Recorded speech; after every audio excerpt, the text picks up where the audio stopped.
This is BritSimon. So just going live this morning. I've got a little while. I've got about an hour or so I think I can spend on this. So I just wanted to jump on, and I promised a couple of days ago I would do a Q&A session earlier in the morning that might help more of you get information that you need and have an opportunity to ask questions. Hi, Laurentio. You were the first on the other day. You're very quick on the uptake. So a couple of things that I do want to address. First, the craziness. I guess I couldn't not comment on the craziness we saw yesterday. Absolute madness. Trump has convinced people that had fraud going on. There isn't. There's been 60 cases. There's been no evidence of fraud. There's nothing. I mean, it's complete bullshit. Morning, Malia. So no, there's no fraud. Then he'd convinced people that that they could somehow overturn the election. Complete nonsense. There's no constitutional basis for what he was suggesting. So when he was complaining that Mike Pence wasn't going to just hand the election to him, as the VP, I mean, I don't know what he was talking about, and I don't know. It's ridiculous, and I don't know why people who say they've read the Constitution, who say they've loved the Constitution, why those idiots actually believed any part of that is absolutely beyond me. And then for him to incite insurrection and sedition, which is what he was doing yesterday, let's be clear, that was inciting illegal behavior. And he told people to go to the Capitol, the Capitol building. And Giuliani stood up and said, let's have trial by combat. I mean, these people are complete lunatics and not even smart enough to understand the laws. So, ridiculous. And, a woman was shot by security in the, as she was trying to climb into the building. Many others got into the building. Frankly, I'm surprised more people weren't shot and killed. Frankly, they should have been. They should have been, right? Let's be honest here. You attack the government building. I'm amazed that people weren't just, shot immediately. I mean, I don't want to be disrespectful to the people. They've obviously been misled, etc. But believe me, when I say I think most of us thought we had better security in our government buildings than what was displayed yesterday. And so if you get to a certain point, you're told to get back, and then you start climbing over barriers and walls, security walls inside the building, you should be shot. That's what happens. I mean, and people in the crowd were like, "Oh, they maced me." Yes, you're supposed to be maced by the police. That's what they do to people that break the law. Anyway, so yeah, and then of course in the evening, the government did its duty, which is just a formality. There is no possibility that this election could have been overturned yesterday. None, absolutely zero. So they just did their duty and they certified the election. So that's it. And Trump will continue with his nonsense. So I hadn't planned to talk about that, but I planned to talk about a couple of other things. So let me address a couple of other points. So over the last few days, I've had a lot of questions from DV2021 people who have looked at their case number range on Zarthisius's site, or by using the method that I had demonstrated in a video a few days ago, to figure out how many cases were in front of their number and how many cases are behind their number. And this has led to all sorts of questions about, is my case number a high number, and what's my chances? And some people doing the math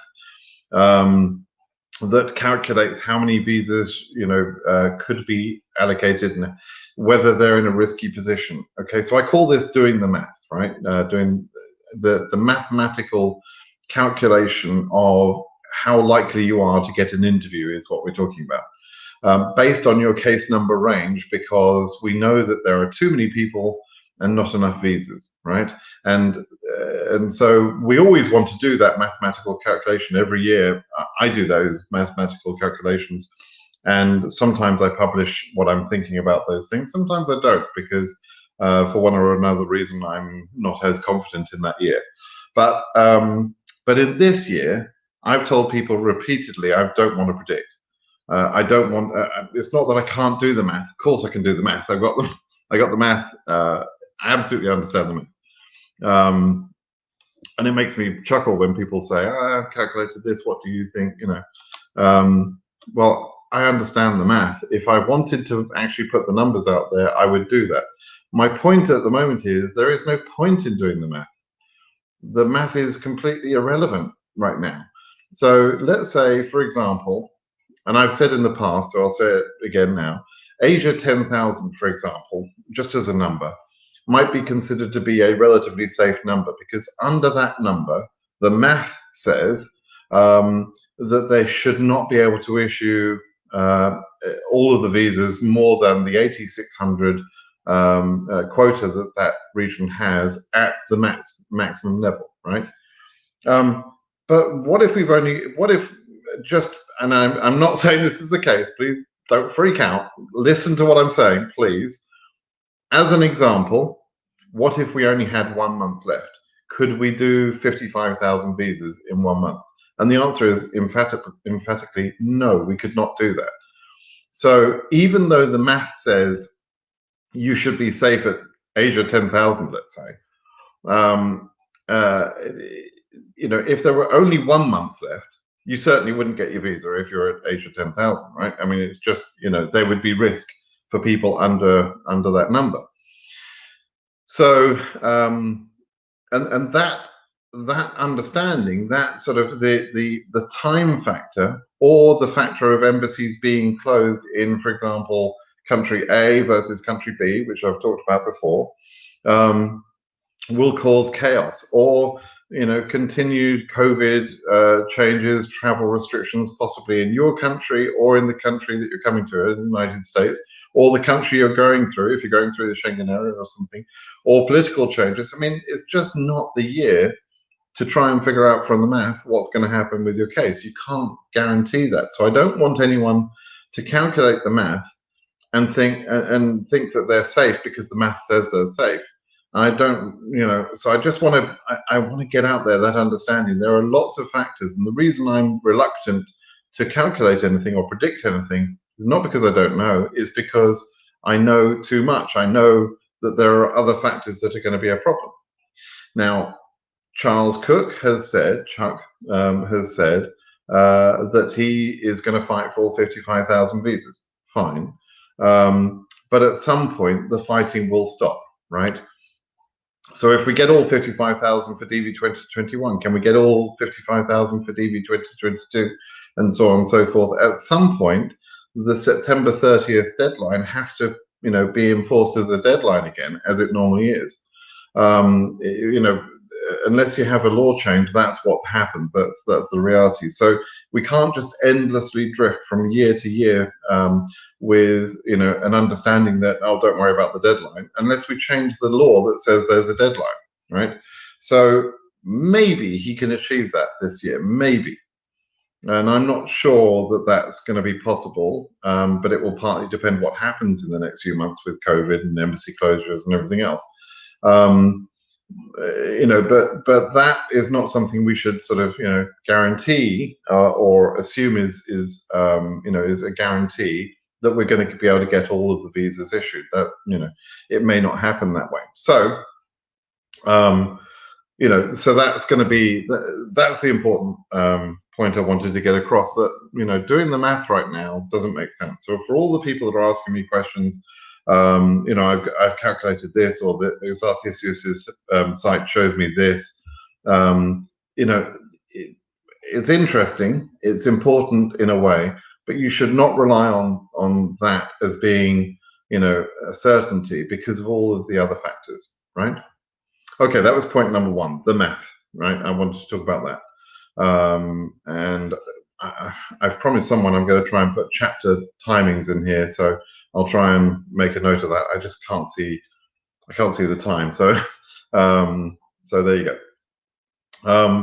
The second thing I wanted to talk about is a tweet that Charles Cook has put out, I think this morning, which is a note that the AILA team and the ACCA team, so that's Charles Cook's team, so he said that the Gomez/ACCA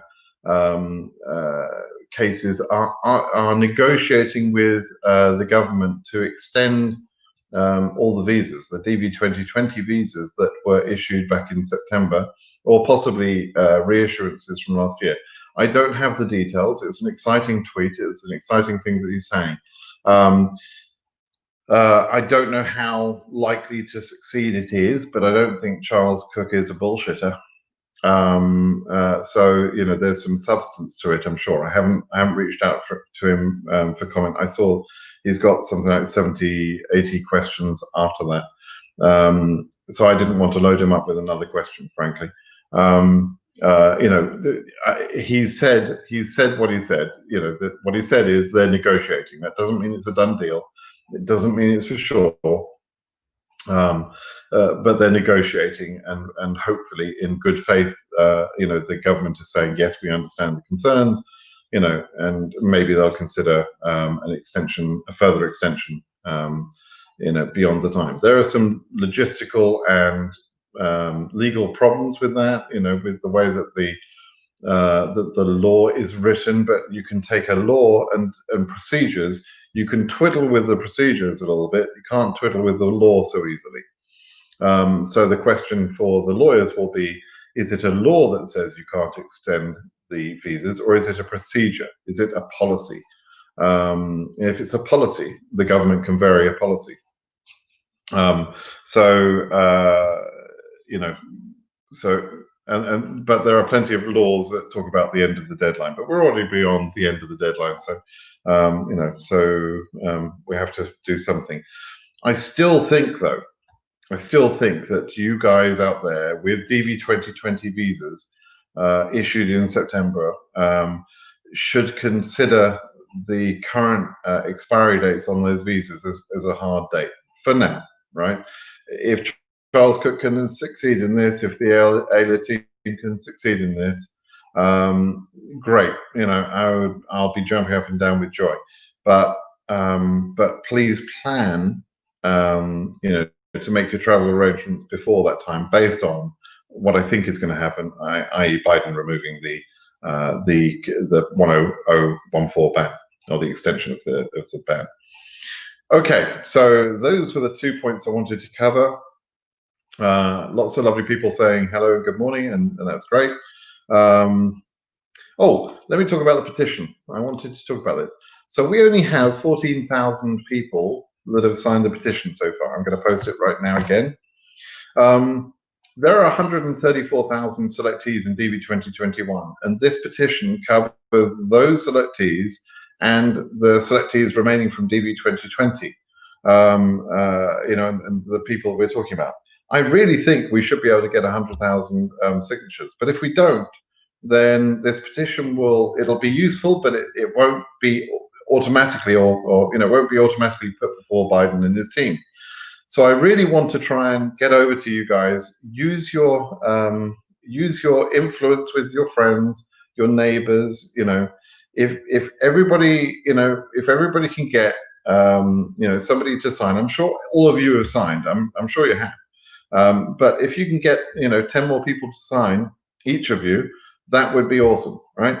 And you know, you can sign up for yourself. If you're watching and you signed up, but your spouse hasn't, sign up for her. You know, if you've got a brother-in-law with an email address, sign up for him, right?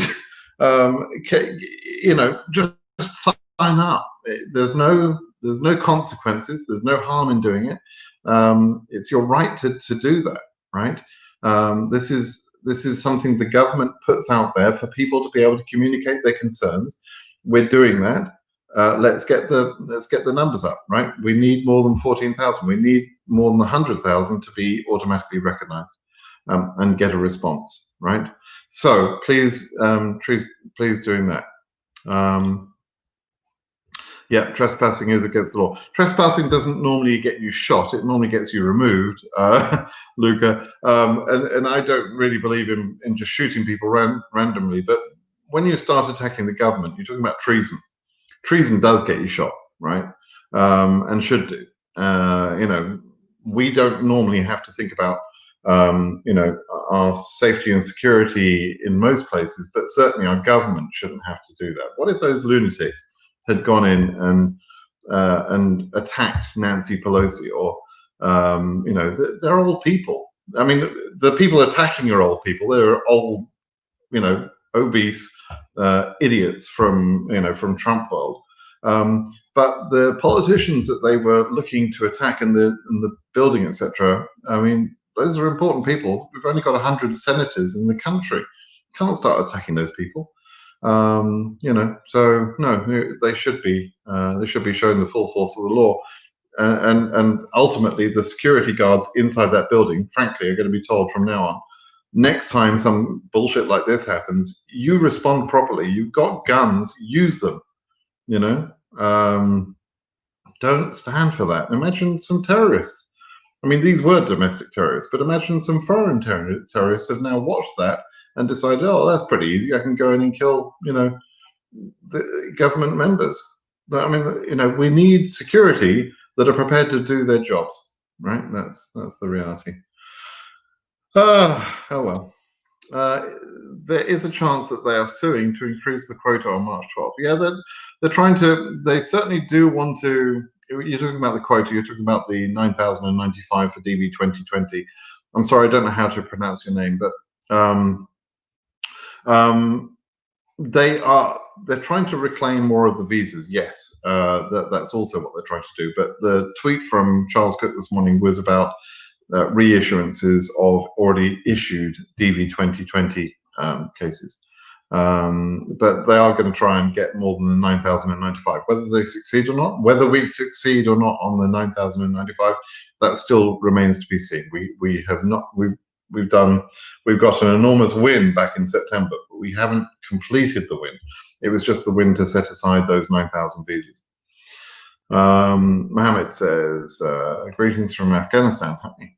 You're a 2021 winner with age of 16,000. Will I get a chance to interview if Biden removes the ban? I don't know. For all the reasons I've talked about. Yes, it is insane. I'm sure you're talking about what happened yesterday, Mohammed. Yeah, nuts. What kind of documents can we use as travel documents for those of us who didn't qualify for a passport in your country of birth? So if you've forgotten some of the countries. So somebody yesterday talked to me about Ethiopia, that in Ethiopia, the government control who can get you have to justify to the government why you need a passport. In a democratic society, that wouldn't normally be the case. So it may be that it's a hassle to get a passport. But is it the difference between it being complicated and it being impossible? That's the difference that the US government are going to be looking at. And so they have set the rule based on what they've described as communist countries that won't issue a travel document, a passport. So depending on your country, right, and there are perhaps some African nations, Eritrea has been through some difficulties. It may be possible that there are some countries like Eritrea where you literally can't get a passport. And I don't know the situation in those individual countries, but it's possible. And in that case, you will obviously present your case and try and get the understanding of the consular officer. But if it's difficult in your country to get a passport, but not impossible, then they are likely to not accept that as an excuse. And it wouldn't fit the normal sort of rules. So it depends, how bad it is, and ultimately what it says on the reciprocity page. And of course, the consular officers are perfectly aware they're in country. They know conditions in the country. So if you go in there and you're the 20th person that day to be interviewed, and all of the other 19 people who said they can't get passports, and then you're the 20th, okay, that's one thing. But if all the other 19 people have got passports and you're saying, oh, I couldn't get a passport, and I decided to ignore the rule on the DV lottery, that's not going to work, right? Because they're going to say, well, everyone else got a passport, why didn't you get a passport? So, it's not a matter of convenience, it's a matter of, absolute inability to get the passport. Okay, Gaspard TV. What's my advice about the lawsuit? I don't think anybody needs to be joining any other lawsuits at the moment. I think it's bad timing. I think in less than 2 weeks now, we're going to see a new president who is a smarter, more decent man. He gave a speech in the middle of the rioting yesterday that just made me fill up with pride that we have chosen that level of decency again. It's not that Biden is particularly special. He's just decent. And compared to the idiot that we've got right now in the White House, that's great. Decent is wonderful, right? Because Trump has set the bar of stupidity and decency so low, that it's very easy to seem like an absolute rock star compared to that. Just Biden coming out and saying the normal things that you would expect any president of the United States to say, just seemed impossible to believe that it was difficult to say those things. But for Trump, it's too difficult. So my advice about the lawsuit: there's a lawsuit being put together right now. Curtis Morrison is doing that. I think Nicolette Glazer is doing the same. I wish they were filing those things later. In all honesty, I wish the deadlines for those things. I believe in Curtis Morrison. I believe in all of our good lawyers. But I don't think a lawsuit right now is a great idea. So let me specifically say, in Curtis Morrison's lawsuit, there are two aspects of his his suit that are going to be advantageous. Perhaps three. Perhaps I'll separate this out into three. The first thing is challenging the ban. I think that will be removed anyway, right?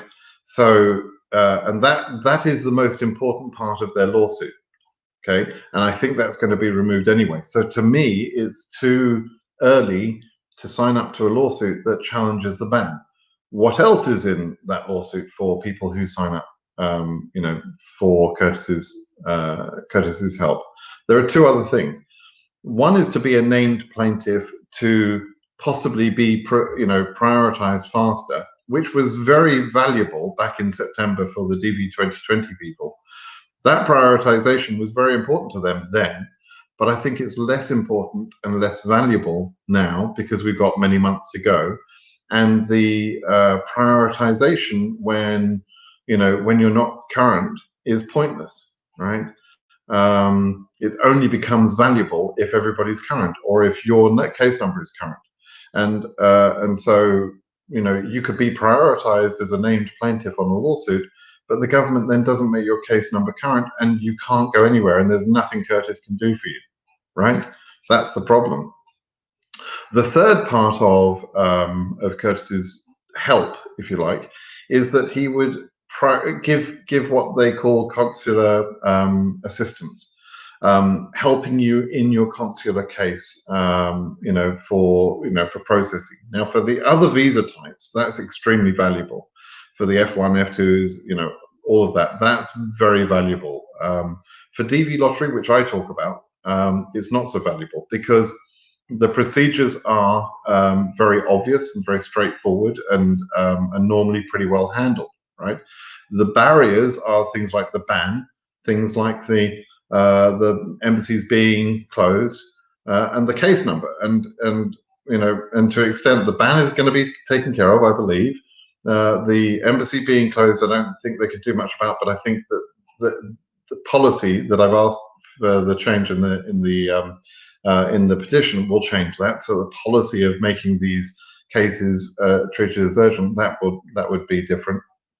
And then the consular help, as I say, I don't think you need it. Even to move embassies, I don't think you need it.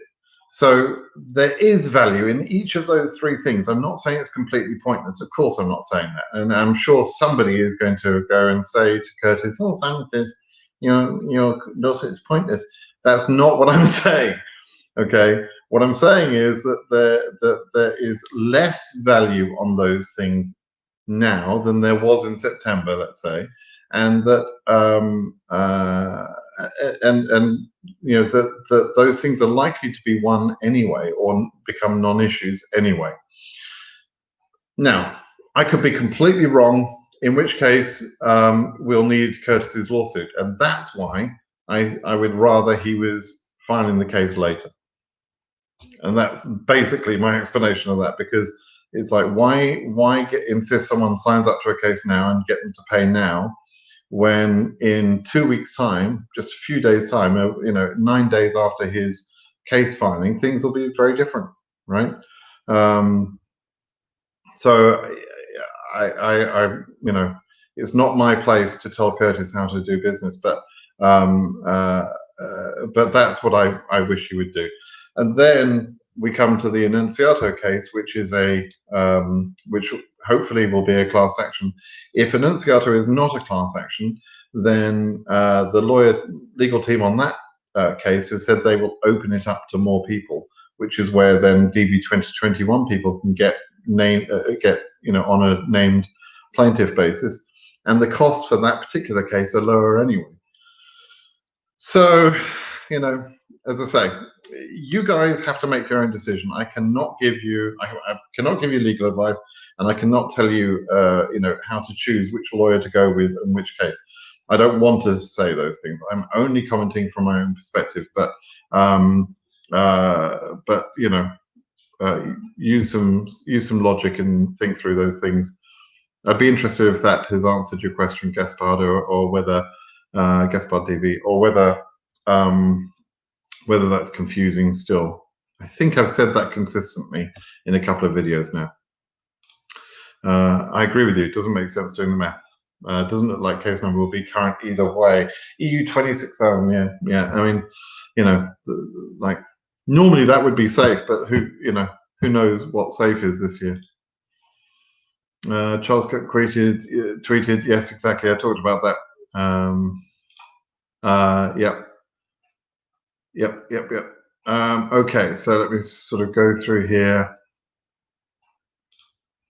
How much possible to get a DV ticket this year? DV ticket. Do you mean a DV lottery? So the DV lottery will be held again in October of this year.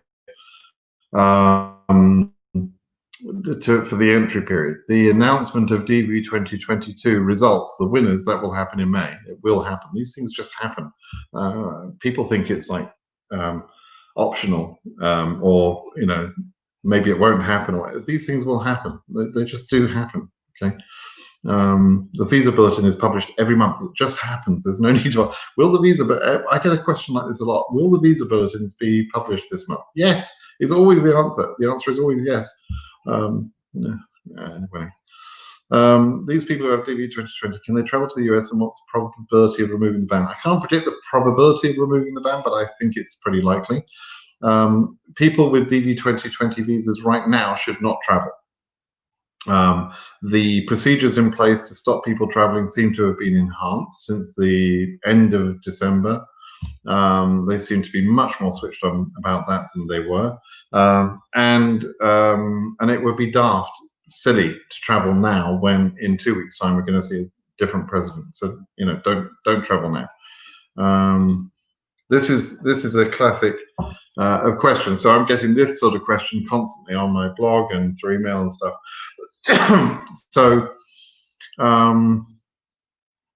So basically, is it good? I don't know. It doesn't make any difference what I think mathematically, right? That's the point.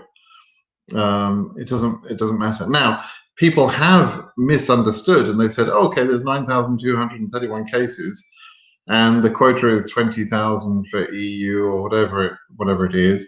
So I should be good, right? Well, bear in mind that there's 2 people on every case. That's roughly. I've given these numbers before, but roughly 2 people on every case.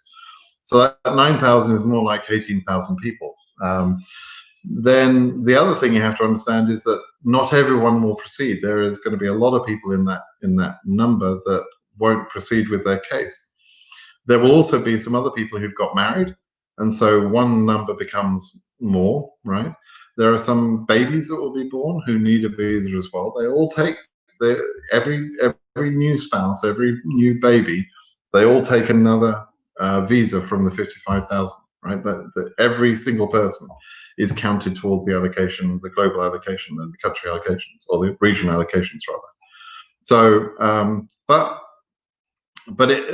after all, saying all of that, it doesn't make any difference what I say mathematically. What matters is when do they start interviews, right? If they don't start interviews for another 2 or 3 months, we're going to be in poor shape, even if even if you're mathematically safe, right? That's what I'm trying to get through to. Do you believe the winners will enter America by the end of the year? And what's the faith, I think you mean fate, of those who will win in DV2022? DV2022, I can't predict. I don't know what America will look like tomorrow, let alone in a year's time. Do I believe the winners will enter America by the end of the year? Yeah, I mean, why wouldn't they? Yeah, there's going to be a lot of changes over the next few months. Biden's a decent man, that's what I said. So he's going to make things different. How much chance of non-plaintiff? Right, so how much chance? When people say how much chance, they really, I feel they're asking me to put a number, a percentage, give me some sort of, number that I can guess on, 60-40, 70-30. I can't do numbers like that for a start because it doesn't make any sense. You either get a visa or you don't. That's 0 and 1, right? But for the people who are non-plaintiffs, it really depends. And for the 9,095, I've talked about this before. It depends how things get done, how the judge writes the order if he decides that those visas should be handed out, whether he tells the government how to prioritize, or whether the government just says, well, first come, first served, or the government says we're going to do it by number order. We don't know. The people who have the least chance, I can tell you, are non-plaintiffs in what I call Category 5, who never managed to get their documents confirmed by KCC back in last year. Those people would have very little chance because the 9,095 visas will be used up very quickly. So there you go. Is it possible to delay the date for DV 2021 winners? That's what Charles, I think, is going to have to fight for. I'm not sure if that will happen or not. I believe that the March visa bulletin will go boom. But by boom, you mean like, everyone's current or something. That's not how it works, Sammy. Sorry, but that's just not how it works. I know you'd like to believe that, but it's not. It's not how it's not going to work that way. So it doesn't make sense for you to take a controlled process and suddenly throw a hand grenade in the middle of the room and just say, okay, imagine what they're doing is they're filling up a 10-gallon bucket with water, right? You can do that little by little and you won't spill a drop, right? And that's their perspective. They're filling the quotas little by little each month. That's their idea. So does it make sense to just say, to stand from the other side of the room and throw your bucket of water, hoping that you're going to hit the water, because that's what going boom would mean, right? Make everyone current and just let complete chaos reign, right? Does that make sense? No, of course it doesn't make sense. So it's not going to work that way. What will be the sensible nerve-breaking solution for DV 2021 holders? Yoga. Yoga is good. I'm sure you were expecting a different answer, but I don't know what else nerve-breaking solution you mean. The school opening hour to study master's degree in Medicine United of America. What? Good evening. Is the school? Oh, is the school opening now? Yeah, a lot of education is happening remotely. You have to be here and enrolled, but then you'll learn remotely. But yes, schools are open, universities are open, colleges as they call them here. Okay, this is an interesting one. I was surprised today with the congratulation email that the documents received successfully with all that's going on, but I'm sure and hoping this, with all that's going on. So I was glued to the TV yesterday, but life continued. Most people, carried on their work and their business, and KCC, I'm sure, just did the same. KCC have continued to ask people for documents. They've continued to process documents in recent weeks. That has continued. So good. Glad you got your email there. Kenya, listening keenly, Swishy. Thank you, Swishy. Nice to speak to you, mate. Okay, I do something and it loses my place. I don't know what I do. I think I don't know. I'm going to wait and see. You think all the DV2020 will get a visa if the lobbying techniques paid off? What do you think? I don't know. I'm not sure lobbying is going to be the solution. I think we would have to. I think it's going to be a legal solution rather than a political solution that causes the best result. But we'll wait and see. My case number is 37450. What do you think about it? I have no idea because I don't know what region you're in. I don't know anything about it. And even if I did know what region you're in, and you have to tell me, I don't know what year, I don't know what region you're in. So I can't think anything about it, Essen. You wasted your opportunity to ask a question. But even if I knew those things, I've just explained why I'm not predicting anything. So there you go. Is the Gomez case applicable? No, Gomez is specifically about DV2020, right? The protections in the Gomez case. I mean, they're appealing on other classes that they started arguing for, but the class certification that was granted to the Gomez case was only for DV2020. It did not include any DV2021 winners, so it has no jurisdiction over those winners, right? So no connection. There's petitions that I put in there. Right, Marielle, could you tell me about yourself? I heard you're an IT-related field. Is it software development or DevOps or something administrative? What technologies you deem prospective from your point of view? I work in IT. Yes, I was a software developer for many years. I'm now a software architect at a very large firm. So I deal with that. I work in the payroll and HR systems industry. So technologies we use, the stuff I use is pretty niche. But the modern technologies, things like Java, Python, some of the front-end development tools, all the standard stuff that you see, any of the modern sort of code kiddies that you see around that, understands, some of the modern technologies that do agile development, all of the terminology that I'm sure you're using and the tools you're using in other countries. So if you're already in those tools, or that's what you're studying, or that's what you're doing, then those are very valuable tools. But if you, for example, come to the States and you've got strong skills in Python development, for example, or React, or any of those sort of tools, then then there's plenty of opportunities and some pretty lucrative ones too.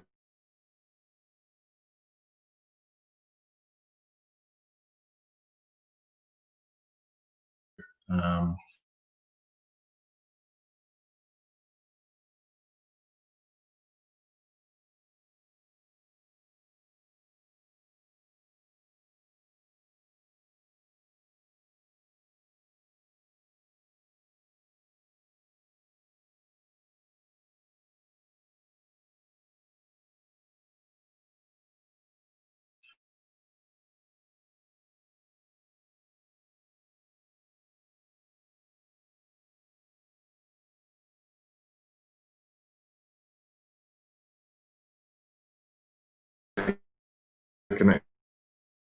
connection problem, so I apologize for that. Okay.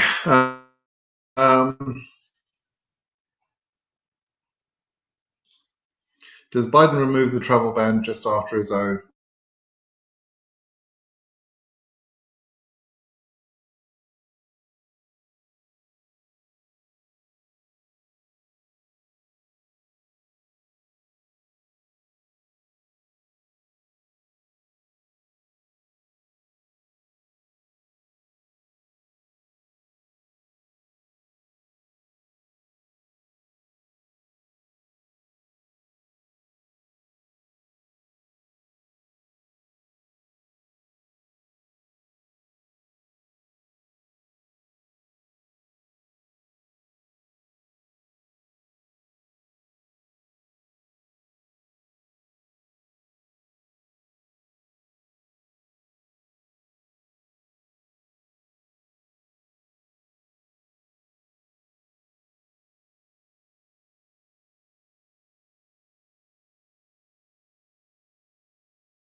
Am I back? I don't know.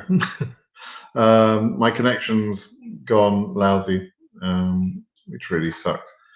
Could someone just let me know, am I broadcasting? Are you hearing me? I'll try and continue, and I'll just take a couple of these questions.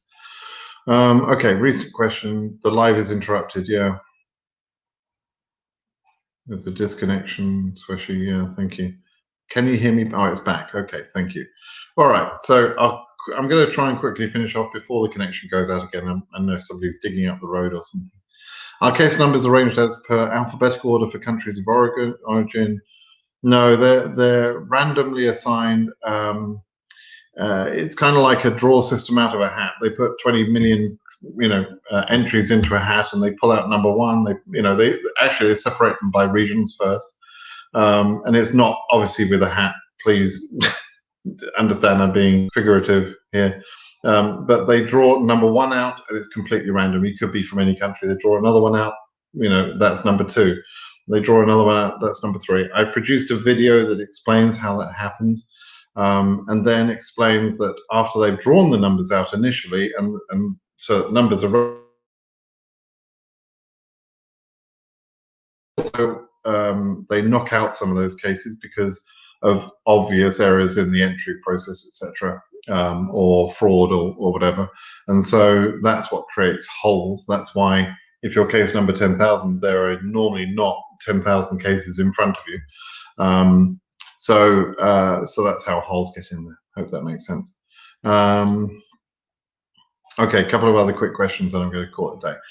If Biden doesn't rescind the PPE, do you believe that the new administration will give us alternative by changing law or extending DV? I don't know. They are pro-immigrants, yes, but as I said, at some point you have to let the process go back to normal. So I don't know. I don't know what's going to happen. It's impossible to predict. Hi, Ados. How do you think of any court cases? You have to just wait and see. I can't predict what your result is going to be. No, DV2022 is not going to be cancelled. They don't cancel those things. Harwin saying your question. I've got a lot of questions. Okay, so really you waited like 30 seconds and just asking. Is DV2022 still in process? Yes. Come out in May. So let's see. In what state do you recommend for a working professional in tourism or education? Florida is good for tourism. Tourism/education. Various states. There's opportunities all over the country. There's tourism all over the country. There's certainly education all over the country. It's difficult to sort of be precise about that one. Okay. Let's see. I do notice a lot of you say your country sometimes, and I really appreciate it. For example, as we go through here. I love the fact that you could be from Somaliland and we could be talking. It's, it's awesome. Thank you for that. Okay, so I'm looking through. Oh wow, I've broken my arm. It needs to recover 6 months. Do you think that would be an issue for the interview? No. So yeah, I get this kind of question occasionally. It's like, I've got a tattoo. Will that be a problem? I've got bad eyesight. I wear glasses, or I've got long hair. Nobody cares about your individual things like that. They care whether you're bringing diseases to this country. That's all they care about. That's what the medical is about. They don't care whether you've got a broken arm. That's obviously temporary. They don't care. I've lost one of my fingers. They don't care. Nobody cares, right? I mean, that's not important. There are people here with broken arms, and tattoos, and every other thing that you can think of. So yeah, please, there's no question that they're worried about that.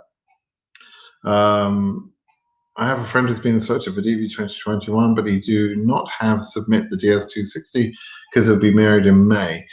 Okay, getting married in May and then submitting the DS260 is leaving it very late, Flora.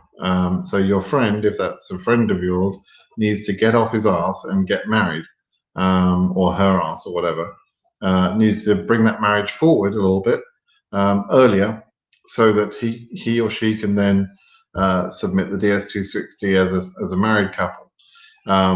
If he or she has to, then submit as a single person before the wedding, and then reopen it very quickly as soon as the marriage takes place. But don't leave it till May.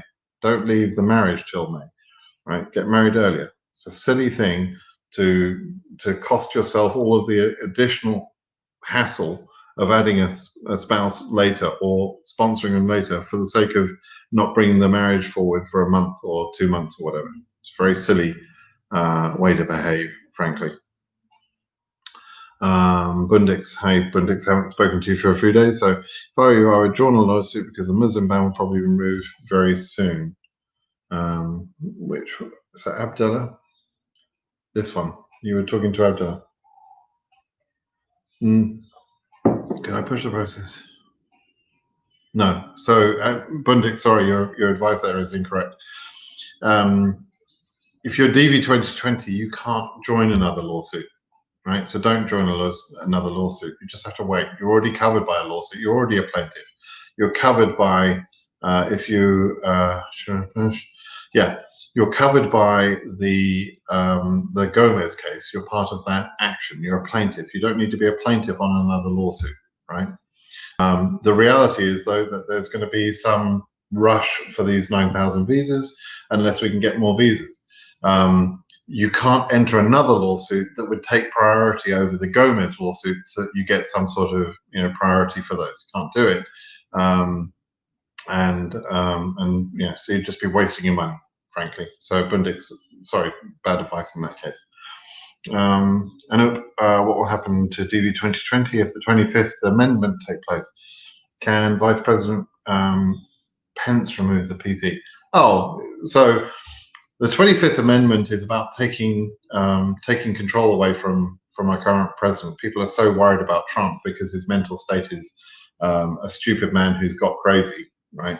But he was a stupid man before. They should have taken power away from him earlier. But if they did that, Pence becomes president for the next few days until Biden comes in. That's all, and he's not going to change anything. I mean, Pence at least is sensible, but he's not bright. He's not a bright man, he has stood by and condoned all this bullshit. So why would he now suddenly grow a pair and do something different? He's not. He's not going to. So no, let's not be silly.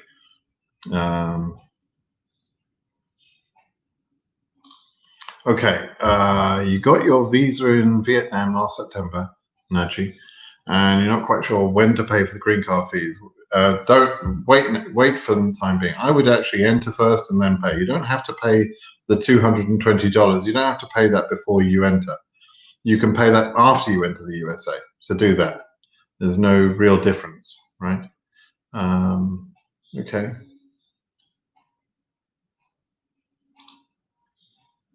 Come on, people, like the video. Yeah, absolutely, Michael. Yeah, like the video. Give me a thumbs up. Okay. Is there a possibility of knowing the exact holes by country? It's a good question, Samuel. No is the answer. Not precisely, anyway. The reason is, until the cases are moved to the embassy, we don't know which embassy they belong to. So right now they're just numbers, and everybody is in the same status as at NVC. And so while the case is at NVC, we don't know how many people are on that case, and we don't know how which country it belongs to. So later on, we'll see that it's been moved to whatever embassy, perhaps Cairo, let's say, or Paris, or whatever it might be. Now, that's the embassy it belongs to. That doesn't tell us it still doesn't tell us which country that person is chargeable to. So we don't know holes per country. I do suspect that I have noticed in the past there seem to be, when I get all the numbers, I can do some math that sort of leads me to understand which countries get impacted by a greater number of holes than others. And that's in countries where there is additional fraud, where there's a greater number of fraud cases. So, I see that, but we can't see that at the moment. We only see that after the year is gone through. Okay, 25th Amendment question again. Yeah, like a cup of coffee. Yes, I do. Fifth group in plaintiff, has anything changed or no chance? Very little chance, Nurek. I'm sorry. Nothing's changed, but little change. Now you are a plaintiff, so that might be an advantage for you. In at the end of September, when when things happen quickly, plaintiffs and non-plaintiffs actually who are in Group 5 got pushed through the system very quickly. There was it wasn't just plaintiffs, right? Being a plaintiff is helpful, but it's not the whole thing. There were about 1,000 plaintiffs moved through the system very quickly. There were 5,000 other visas of non-plaintiffs that were processed. Some of them were actually Group 5 people who managed to go to the embassy, and the embassy argued on behalf of that person, whatever, get the case, whatever. It was quite people that actually took their own case in their own hands and sort of argued for themselves. But it was just a wild time for 3 or 4 weeks, right? So what will happen next, is difficult for me to say. This question, could I explain? No, this one. There's a question here. Could I explain what's meant by the status at NVC? NVC stands for the National Visa Center. It's just a starting status. In fact, your case isn't even at the National Visa Center, so you literally just ignore everything it says under there. Under the status, it then gives you a list of things that you need to do. You ignore all of it. It's just like, it's just the starting status, the standard starting status that every single case is at. Doesn't mean anything. For other types of visas, it means something, but it doesn't mean anything to DV lottery. Okay. Yeah. Okay. Yeah. This is Eli's question was, is there going to be? And Bundix is saying no. There's no problem. It's not a crime to join a lawsuit, because Eli is asking here. If they, this is a question that's often asked, is will they take retribution against me for joining a lawsuit or for signing a petition? No, this is a free country. You're allowed to sue people. You're allowed to join in on petitions, etc. And the government is literally not allowed to retaliate against people that do those sort of things. And nobody does. It's just not in people's mindset. I could sue my neighbor, for example, and it might piss him off, but he can't do anything about it. There's no retaliation, possibilities here. So certainly the government cannot retaliate against you in any way. Okay, guys, I think I probably need to call it a day. I've done about it. Oh, here's a question from Bundix. Bundix is a loyal watcher. So let me ask this question. Answer this question. Wow, my connection is really slow right now, so I apologize for this. In some countries, embassies are impacted by the COVID and others not. In this situation, how will the visa bulletin progress? People in not impacted countries should wait or what? It's a good question, Bendix, but understand we've never had this situation before, right? So most of what I explain to people is because I've either seen something happen before, right, or I've analyzed how the business process behind the scenes, and I can predict what people are, what the government is going to do. Actually, as I was mentioning earlier, that's kind of my profession, right? I understand businesses and business process and solutions. That's what a software architect has to be able to do. That's what I do. So what will happen in this case? Well, my expectation is that they will move the visa bulletin in line with what they think needs to be done, not regarding not taking into account the odd embassy here that has to behave in a different way. And therefore other embassies that are processing will process faster, but it might mean that the visa bulletin moves a little bit faster than it would normally move. But at some point they might have to readjust later. So, but we don't really know, Bendix, is the answer that I should be giving. I shouldn't give you the nuance of it, because it's conjecture, it's guessing, right? So we don't know really what will happen. And people have said, will the regions go current? They might do. I don't know. It really is impossible to predict how the government will react to this absolutely unheard of situation that we've got, right? Never has happened before, obviously, and hopefully will never happen again. And so who knows what will happen this year? It would be crazy for me to try and predict it. Okay, I'm sorry about the connectivity issues during this live stream, and I know I haven't answered that many questions, but I did want to address the points I made at the beginning of the video, and so hopefully, hopefully those have been useful to you. And I'll try again in a couple of days' time when they're not digging up the road or whatever they're doing to destroy my internet connection. All right, thanks everyone. Keep well. Bye-bye.